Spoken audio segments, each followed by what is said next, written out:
Hello.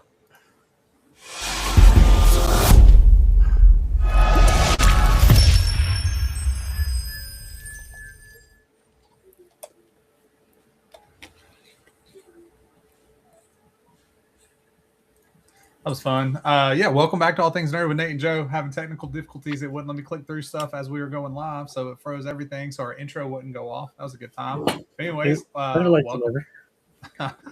Welcome. We're excited to talk to you today. Today we're going to be talking about something fun, something I'm excited about, something I feel like has to be done, but is an issue in the way it's done. So I'm excited to talk about it. Joe. Yep. So power scaling, I feel like that's like always the debate of like who can beat who like, and then who like power is just too ridiculous and it ruins the story, or maybe there's one that is done just right. I don't know. But we're gonna talk about it all. But without further ado, let's talk nerdy. Let's talk nerdy. Let's get into it. So my big thing with power scaling, and it's not like the cross universe stuff. I'm more thinking like in universe things. Let's talk about Naruto. Let's talk about where Naruto started. Right, little ninjas doing cool little ninja things that had some abilities, like the fireball with the Uchihas was a big thing, right? And then we had the swordsmen of the Mist Village and all that stuff. But as we went, right, it got stronger and stronger. Like at some point, we got away from ninjas and we got into like world dominating aliens. Right now, we always had power, and like we knew Kakashi was strong, we knew all these other people were strong, and stuff like that. But the scaling, and we see it with like One Piece now, like Toon Luffy and all that. Like, at what point do we just say this person is fucking the most powerful being in their world and can do anything? Like, it's yeah. I mean, Naruto was definitely on my list because, like, again, like you said, he started out like having to struggle, like, and to even create a little like substitute, and it all always came out like funky looking. So you saw all the hard work, that kind of stuff, and then yeah, got to the end where they were just like able to explode worlds or whatever. I think they did get a little nerf when it came to Boruto. When I guess they were older. Well, Naruto and Sasuke got nerfed, but the world of Boruto is buffed, right? Boruto is a bad mother effer. I haven't watched all of it because I kept falling asleep, and the show itself not very good. I mean, it might be good now, but it starts off very childish and just not great in my opinion. Beside the point, not what we're talking about today. But Boruto, the world of Boruto, they are extremely powerful. Yeah, and it's like the whole world, like it gets to a point where it's not just even one character that it doesn't make sense. It's just like everyone. But then, well, I guess at the end they're fighting aliens that are basically gods and stuff like that. So I guess it's hard to power scale when it just starts. I feel like honestly, I feel like that is most anime. Like, well, yeah, it starts off with like, yeah, this makes sense, and then by the end of it, you're like, okay, so there's no power scale anymore. It's just do whatever they want to do. Yeah. And I think that is the issue. It is most because like a lot of the anime stuff is like, oh, we get stronger, we do this, we train to get stronger. Yeah. So, but staying on like the topic of like Naruto and the power scaling, but also on top of that, like they do it multiple ways. But like I need this one little thing, and like it's the only thing that'll save me. And it happens. What like we could talk about the freaking Uchihas and all that stuff and freaking the Sharingan and how it's constantly like, oh, I need this thing. I got this thing. It was one of the things that irks me the most. Yeah. I feel like that is also a lot of shows as well where like at the very last second they get exactly what they need to overcome. I think the solo leveling pops into my mind where big giant final boss battle, there was a blade coming right at his eyeball, and then right there, right before it, like it's basically touching his eye, like he unlocked some level up her skill, and then he's protected. And it's like, really? Yeah, so I had solo leveling on my thing to discuss. So I'm excited to talk about that, but we'll get to that in just a second because it's literally built on power scaling, right? Yeah. But so like Naruto and the Uchihas and all that, and going from like simple ninjas, and you got to think like the first like big arc is the I can't remember his name, but like he's just a swordsman. Now he's really good at it. And then you have what is it? The little kid that has the ice and all that. That's really good, really powerful, really strong, for where they're at. Um, but as it goes, it gets so not unrelatable because none of us are ninjas that can like have special eyes or anything. But there is something to be said about like the scaling being relatable, and like Naruto wasn't about otherworldly things, but it just got so far out of hand. Like I was so ready for the last Ninja War arc to be over because once the Sage of the Six Paths came in, the other like the World Tree and all, I was just like, what is this? What are we doing? We've gotten so far away from ninjas. Yeah. No, and as the story goes, they had to figure out a way to make them continue to get stronger, and then it just never really ends up working out. And the longer the story goes, of like how they're supposed to scale the power and still make it make sense, like Well, something we could have done is made Sage Naruto, or yeah, right. That's what I'm thinking of correctly. Just have it last more than half an episode. yeah, I mean, he still used it. It was just also like cloaked as well. Like he was Sage cloaked Naruto or something like that.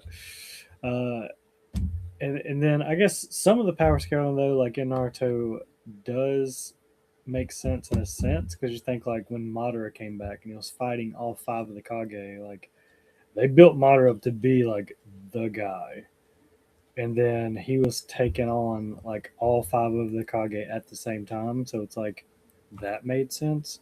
I felt like they did that pretty well.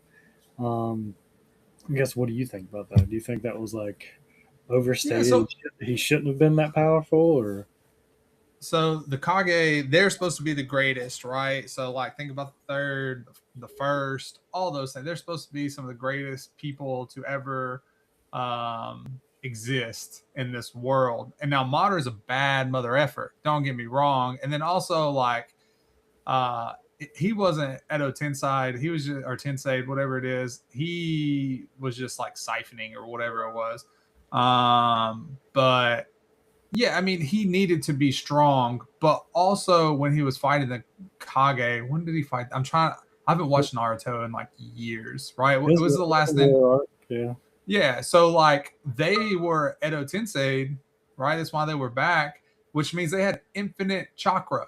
So how is one person fighting someone who are supposed to be the baddest MFers with infinite chakra? Or even just the other ninja teams that were standing their own against some of the people that were brought back. It just no. Well, Madara was like he was brought back, so he had infinite chakra, and he was okay. fighting. He was fighting He Tsunade, still shouldn't have went. the Still shouldn't have right went toe to Kage. toe with five Kages. Like it's just that's wild. Now Madara is a bad MFer, but five Kages is a lot. You know. I feel like that one kind of made, again, like you said, like he had unlimited chakra, and he was the baddest of the bad, and they were technically they all had limited chakra. But I don't know. I felt like if they had to do it a certain way, that was a good way to do it. Um, Well, the fact that he had unlimited and they had limited, I'm getting my battles mixed up here. yeah, So I know what you're talking about now. Yeah, I mean, and that makes sense because the unlimited chakra is a huge thing, yeah, especially when you give it to someone like Madara. So yeah, that makes sense, 1,000%. yeah, But with the power scaling, I think you run into a lot of people, and this is probably my biggest gripe with it, is they will throw in an enemy that justifies the power scaling, but you aren't connected to the enemy at all. You just know they're powerful, right? So, like if you look at, we can stay with Naruto, Kaguya. We gave no shits about Kaguya, right? Like Obito and Madara were like the guys. They were the ones we should have ended with. Bringing in Kaguya was just weird. It made no sense. it forced the power scaling, but none of us were attached to him. All of Naruto was leading up to Madara, Obito, and all of that stuff. And then it happened. And they're like, oh, yeah, here you go. Someone's stronger, just to show you how strong this can be. It was just, it was bleh. Yeah, and like Madara's speech or whatever, like I don't know, like they set it up so well, and they're like, actually, Madara's not the one behind everything. It's this all powerful alien lady, and then like here's how it kind of works because she created chakra or something. I don't know. I don't remember exactly how it worked, but yeah, the power scaling just went to shit after that. Yeah. Um, I think the shonens are the ones that kind of lend themselves to the most power scaling like issues. You know, we still got to talk about solo leveling. We got to talk about like My Hero. So we got some other JJK. yeah. But it's just Naruto was really, really bad, especially through the Great Last War, the ninja arc. So, now with solo leveling, it is literally a show based on power scaling. It is literally what the premise of the show is. He works hard, he gets stronger. He does things, he gets stronger. So like the power scaling makes sense. However, my argument with this one is they just did it too fast. Like it was really cool the first season, the struggle, the effort, everything. Yeah, like when he learned new things, it was so cool. Like you were like, I've played games like this. I love it. And then the second season comes and it's like, I'm the baddest motherfucker on this earth. yeah. You know, y'all can't, I can fight all of the S rank hunters and be okay. Look at my army. Yeah. And then like especially that final battle, right? Like the evil person or whatever took out all of the S rank hunters, like literally had like cut them in half in an instant, like just wrecked them, and then he comes in and like goes toe to toe, doesn't really even break a sweat. Are you talking about the Beetle, Beirut? Yeah, like the main character guy who like killed a couple of the S rank hunters pretty quickly and easily. Fought and the whole team of S rank hunters, went out to find the king who's supposed to be the baddest hunter, right?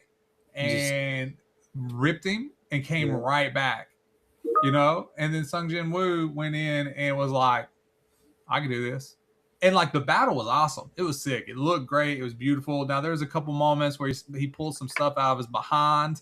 You know, like Beirut had him for a second. He's like, oh, I need this skill. Yeah. I have this skill. That was terrible. But overall, the fight was really well done. But I'm just like, where do we go? What is up now? And I understand that like for the next season, it's gonna be like world enders. But again, we're getting into the thing where now you just have to put people out in front of us who are stronger and stronger and stronger, people who we don't care about. Now, granted, solo leveling is not known for making you care about anybody. Literally, Sung Jin Woo could die, replace it with somebody else, and nobody's going to even throw a fit. You don't know anything about the guy. You don't care about the guy at all. But it's where do we go? At what point is it just too much? Is it ridiculous? I don't know. I mean, I'm thinking back to another show that did it well at first and then it got ridiculous was Dragon Ball. Like you led up to everyone knows about Goku going Super Saiyan, like they did that so well. And then now you look back and there's like Super Saiyan God, Super Saiyan, basically like whenever they need another level, they just get it. And like Frieza's final form actually wasn't his final form. He's like 3 more now. Like that kind of stuff where it's like it seems like they do it okay right at the beginning, and then they're like, oh, let's just throw whatever we can think of in here, make everyone ridiculously strong, and it doesn't matter anymore. Yeah, I mean, it leads to cool fights. It leads to cool animations and cool abilities and cool things, but it's all stuff that like you just don't really care about, you know? Like when you just have new forms and like last episode we talked about deaths and people dying and then coming back, right? And then it's the same kind of thing. It's hard to appreciate it when you just know the next episode they're going to get stronger. Yeah. Right? Like if I knew that at the end of solo level last time, that was it. That was all there was going to be. Then I would be like, damn, that was incredible. But I just know he's just going to get something else. He's just going to get something else. And the world enders, when they come in, he's going to figure it out. It's going to be something else. Right? Now, look, all of them have plot armor. Like in Naruto, we knew Naruto was never going to die. Yeah. This show is named after him, right? I get that. But like there should be a struggle. There should be something that has to save you. Like they did that so well in Naruto. Naruto got saved, exhausted, all that stuff. Solo leveling, bro gets tired. He's like, potion, done. Let me back in it. You know, he don't have to do that much anymore. His freaking army of shadows fights everything for him at this point. Again, some really cool fights, but it's just not anything you care about at all. Yeah. It's just I think that having him like at first the first season was great. Like it showed you how he had to work for it, how It was it, relatable. and then like you could see him going from the classes from like he was the weakest one ever, and then he was like slowly raising up to his power level, and now he's like he's not even on a scale, and it doesn't make sense. It's like, all right, well, it would have been cool to see him like actually fight some hunters that uh like or S ranked, but now he's like they can't even do that because it wouldn't be a fight. Like they just Yeah. kind of showed that his power is so far beyond even the S rank, the strongest people, that they wouldn't even be able to touch him. Yeah, like he could destroy the whole world right now if he wanted to, and nobody would be able to do anything. But now there's these world hunters, right? Like season 3 is the people coming in who are going to destroy the world and all that. But like the only way you could contest him is if other people went into that double break dungeon and get that same power he did, and Yeah, they would have to then advance them. And but he's also the only person in history that has ever had that power that we know of, you yeah, know. So where are these other world hunters even coming from? And then they talked about his dad and what his dad did, and but like they didn't really flush that out at all, you know. Like he just escaped, but if he has the same ability as his son, because his son got it from that dungeon, it makes no sense. It just so like they've literally put a cap on the world by doing what they did. Now I haven't read the manga or anything like that. I'm sure it works out nicely for a shonen where they fight and all that stuff, and like who really cares? It's just all about the fights, is what most solo leveling fans are gonna say. But for people who care about the story, the plot, the world building, and all that, it's just so far gone. And it was just 2 seasons in, you know? yeah.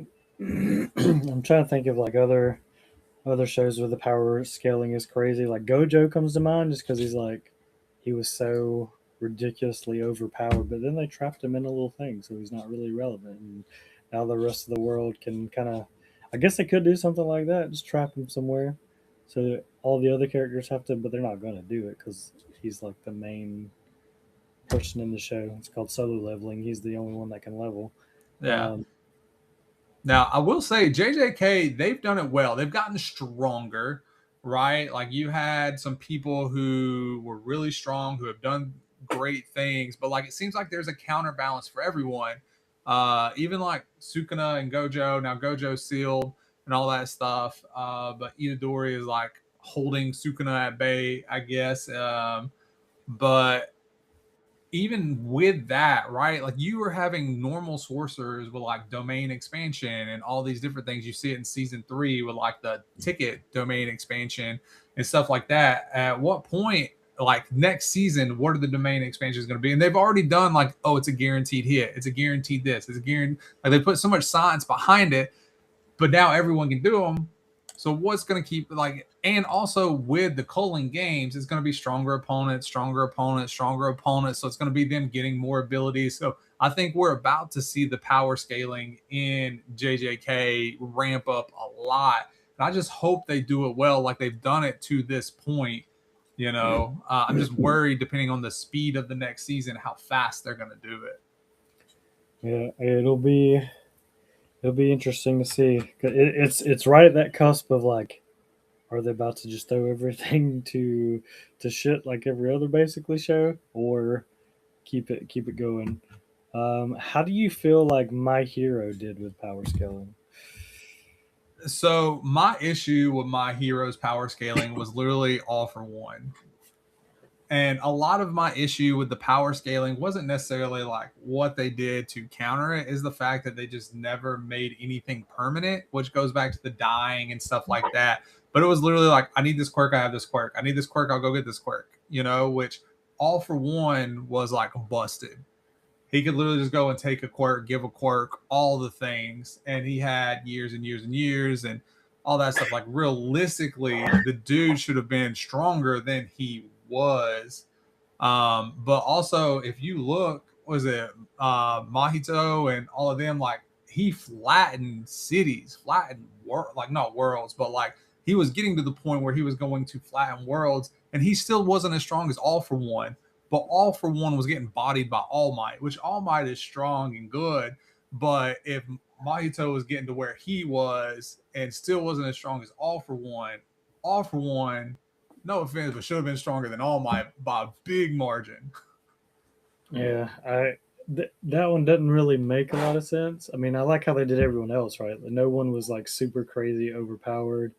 Deku basically had to like train each of his powers to get to where they were. Like I feel like they did the world pretty well, but now that you brought that up, like yeah, it kind of makes sense. Like wait, this guy could literally have any quirk, do any quirk, like but then just a guy who can punch really hard beat him repeatedly. Like yeah, it doesn't really make sense how he lost. Like how Mahito lost to Deku, like that makes sense, right? Like Yeah, he put and punch. They did that well, but yeah, the All for One, like dude, how did you not just massacre the entire world? You literally had all the quirks. exactly, and he wanted to. So it wasn't like he had all this power and was a good guy. He had all this power, was a bad guy, and just chose not to. And also, he gave Mahito decay. What? Or she? Not Mahito. Mahito is on JJK. Shigaraki. Oh, There you go. yeah, I'm getting them all Shigaraki. confused. I've had a day today. It's like my fourth Monday. But Shigaraki had decay, which is a crazy powerful quirk. So Yeah, that's how he why? was leveling cities. He touched one part, and it would just the whole city would Who just go. gives that away? And also, if All for One wanted to do that, All Might's ability came from like his strength, punching, like all of them, like Texas Slam, all that. Literally just decay. What? So like theirs was like not understood power scaling. It was like reverse power scaling for story's sake, which I will almost take 100 times, 100% of Yeah, the time over the other one. But it was still very confusing, very weird because All for One should have been a lot stronger. yeah. I guess like other than like he was basically body was incapacitated, he had to regenerate it. Like they tried to kind of explain it, but it was like, but still, But he got there from fights with All Might, yeah. right? All Might should have never really been a challenge for him. That is that's true. Because even Deku, after he activated all the other powers, like could barely beat Shigaraki, and Shigaraki didn't know how to use. He didn't have half the stuff that All for One had. So That's what I'm that saying. It was makes like sense. reverse power scaling. Well, I do think across the board though, like everybody else, like the power scaling made sense. They did a good job throughout the story. But that's Yeah, why I wanted to throw in MHA was like the other side of the scale to discuss like that versus like what you see everywhere else. yeah, So, and then like you got shows like Hunter x Hunter, that power scaling, that was more just weirdness because like the Sister Wish yeah, thing, that power scaling and stuff, and then like the power scaling of the ants and like Little Gone, all that, just like how strong they got. My biggest issue with Hunter x Hunter was the change of like weapons and then Nin being thrown in there, and then like how powerful he got with that and stuff, and the power scaling there was a little crazy also. yeah. It got to where it's like he trained so hard with that like fishing pole, and then he used it like one time, and then Yeah. never took it out again. It's like, but he did so much training with that, and then he just didn't never touch it or bring it up ever again. And I guess they trained through that tournament or whatever that they had to do. Got super powerful, and yeah, and then the ants went from like being regular ants to just god tier people that they had to fight. Yeah, like that could regen, that could do all kind. Now granted, the ants are supposed to evolve and get stronger and stronger and stronger and stronger, but the speed in which they did it, like you look at some of the ants and you're like, oh, these are terrible. And then you look at some of the ants and you're like, dang, like his bosses, yeah, they were crazy. Yeah, and then I'm trying to think of that, like when they went into the game, like that was just a whole different and confusing. I just feel like the Hunter x Hunter world is just it's its own little outlier out there. Just like just the whole scaling and power leveling, like it just doesn't make It is sense in general. it is weird. It is all over the place. I mean, what about Well, like let's change. Well, do you have anything about the Hunter x Hunter? I was to say like because like in the game, right? They had the cards that they played, And that was and awesome. I enjoyed that. I liked it, but I was just like, this is so different from what they literally just did all of this training and all of this, and now they're just like, we got to use these cards. So I was like, all right, but Yeah. but I like the cards. I'm not going to complain about them because I actually enjoyed that season of Hunter x Hunter. So, but I mean, we could talk about like Black Clover, Wisteria, all that stuff. The only power creep, power scale show that is like beautiful, Mashal, because it's so in your face, right? Like this dude can do anything through training and muscles. they're I believe training. it. I'm here I for it, mean, I right? mean that's basically the same thing Black Clover is. It's just more serious and yelly Well, versus Mashal is like, I'm give me my what is it, cream puffs that he really likes. He's like, give me my cream yeah. puffs, and I'm gonna smash everyone around. But Black Yeah, Clover is the stuff with everybody else, right? Like Asta's getting stronger. He has the demon. He has his multiple swords now. I think anti magic in that world is kind of tough in general. Like the scaling of that, like it can't. He just gets more anti magic-y. Like it's just yeah. he gets stronger. He gets better with his weapons. So all that makes sense. Now, but like some of them, if you look like oh gosh, the fire lady, what's her name? I I know who cannot you're think. talking about. She's like the But like leader of the fire faction. Like the she now they built her up to be strong as a mother, so like her ability to like do the things is not wild. But it was like throughout each one, like different things happen that made like the elves being reincarnated and being stronger and all that. yeah, So you know that we're just leading to something stronger and stronger and stronger and stronger and stronger. So I'm excited for the new season of Black Clover, but I'm concerned about the power scaling. But I get the other argument to that is like it can't stay stagnant. It can't stay the same. It's got to yeah. improve somewhere. But I think there's But ways to do it. like with the whole time skip they did, where he was like kind of like he was ripped but like small, and then like they did time skip, and he's like all of a sudden this jump, like he's still the same Massive. height, but he's massive, so he just looks kind of Throws a goofy. boulder. But yeah, but so that was pretty funny. And then Wisteria is basically, I mean, it's going kind of the same route, right? Like they just, I guess, unlocked another hidden potential or whatever. Of I don't, did I even finish that? Did we finish the season? Is that season over? Yeah, Um, season's over. yeah, but so it's going to be interesting to see how they continue because they're already kind of getting out of hand with some of the stuff they're It doing, was just too especially with the, fast. Like season yeah, two was cool. It was fun, but like him, episode one being white haired, you anybody in anime yeah, white haired, you white know they're hair, gonna be automatic BA. yeah. So him going white hair in that first episode, I was like, oh god, here we go. I got one more. I think that you would agree with that. You love the power scaling, and that it makes sense. One Punch Man.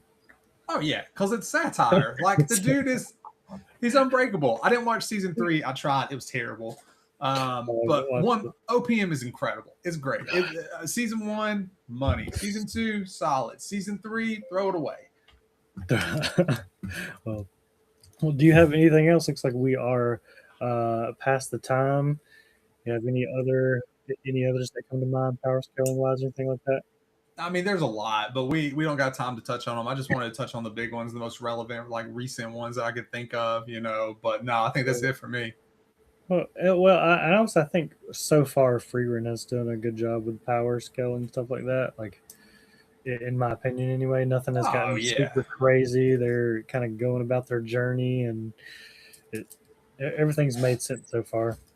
But I yeah. guess, and then another one that I'm like, what the heck with the power scaling? What is Sentence to Be Hero? That one's already just out there with the. It's just I don't even know what's happening, going to happen next. Yeah, I'm Power excited. scaling, I enjoy it, but yeah, I'm the same it, way. I it's a don't. fun watch, but what is power scaling in that one? Like what even is? There's none. It's Yeah, just like I don't know where we're going. Yeah, but that's all I had. You guys have a great rest of your week, and we'll see y'all next time. Take care, y'all.